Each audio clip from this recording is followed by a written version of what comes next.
ஒரு பையன், ஒரு இளைஞன் ரொம்ப ஆர்வமா தெரிஞ்சுக்கணும் அப்படின்னு சொல்லிட்டு எல்லா பக்கம் தேடுறான். அவனுக்கு சரியான விடையே கிடைக்கல. அப்போ ஒரு சுவாமிஜி அவங்களோட ஊருக்கு வந்திருக்கிறதா கேள்விப்பட்டு அங்கே போய் இந்த கொஸ்டினுக்கான ஆன்சர் தெரிஞ்சுக்கணும் அப்படிங்கிறதுக்காக போகிறான்.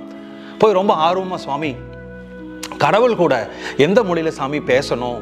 இப்போ நம்ம தமிழில் பேசிகிட்டு இருக்கிறோம், ஏதோ 2 லாங்குவேஜ் 2 மொழி நம்ம படிச்சுக்கலாம். எந்த மொழியில் பேசினா சாமியை சீக்கிரம் பிடிச்சிக்க முடியும், சீக்கிரம் தரிசனம் பண்ண முடியும்?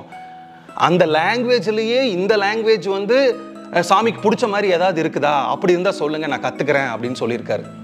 அதுக்கு அந்த சுவாமி பொறுமையா, சரி நான் அது பதில் சொல்லி கொடுக்குறேன், நீ என் கூட வா, என்னோட சீடர் பசங்க கொஞ்சம் பேர் இருக்காங்க, அவங்கள பார்க்க போகலாம் வான்னு சொல்லி கூட்டிகிட்டு போகிறாரு. இந்த இளைஞனும் சுவாமி கூட சேர்ந்து நடந்து போகிறான். கொஞ்சம் தூரம் போனதுக்கப்புறம் 2 சீடர்கள் ஒரு மரத்துக்கடியில் உட்காந்து பேசிக்கிட்டு இருக்காங்க. இப்போ சுவாமி சொல்கிறாரு அந்த இளைஞனை பார்த்து, அவங்க 2 பேரும் என்ன பண்ணிட்டு இருக்காங்கன்னு கேட்குறாரு. சாமி அவங்க 2 பேரும் பேசிகிட்டு இருக்காங்க சாமி அப்படிங்கிறாரு. சரி ஓகே வா அப்படின்னு சொல்லிட்டு இன்னும் கொஞ்சம் தூரம் கூட்டிகிட்டு போகிறதுக்கப்புறம் இன்னொரு மரத்துக்கு கீழே ஒருத்தன் அமைதியாக உட்காந்துட்டு இருக்கான், ஒரு சீடன். இப்போ வந்து சுவாமி கேட்குறாரு அந்த இளைஞனை பார்த்து, அவன் என்ன பண்ணிட்டு இருக்கான் அப்படின்னு கேட்டங்காட்டிங்க, அவன் சும்மா உட்காந்துருக்கான் சாமி அப்படின்னு சொல்லிட்டான். சரி வான்னு சொல்லி கூட்டிகிட்டு போயிட்டு ஒரு இடத்துல உட்கார வச்சிடுறாரு.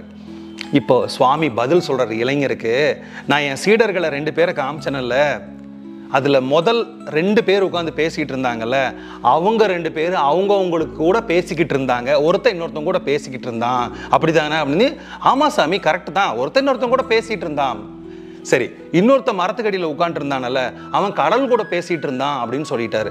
உடனே இந்த இளைஞனுக்கு ரொம்ப ஆச்சரியமாக போச்சு.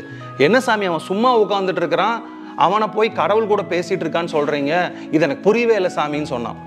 அதுக்கு அந்த சுவாமி சொன்னார், தம்பி மொழிங்கிறது மனிதர்களோட நம்ம பேசுறதுக்காக இந்த சமுதாயம் நமக்கு கொடுக்கக்கூடிய ஒரு விஷயம்.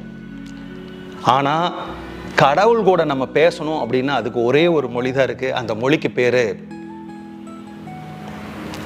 மௌனம் அப்படின்னு சொன்னார். பிரியம்